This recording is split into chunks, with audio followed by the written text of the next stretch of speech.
Hi, Michael. Today's book that we're going to read for you is called Rainstorm.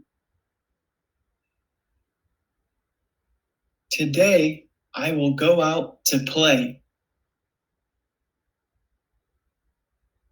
When I look outside and see the rain, I am very sad.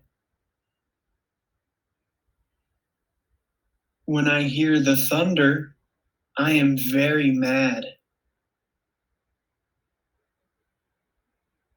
Now that the storm is done, I will play in the mud.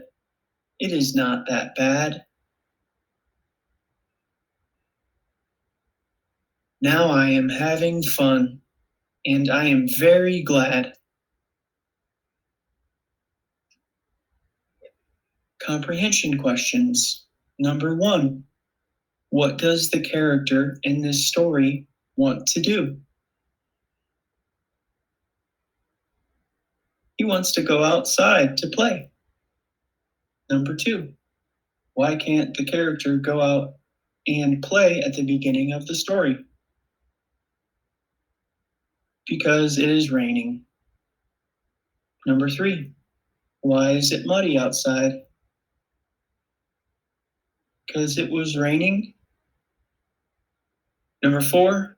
Why do you think the character is glad at the end of the story? Because they are outside and can play.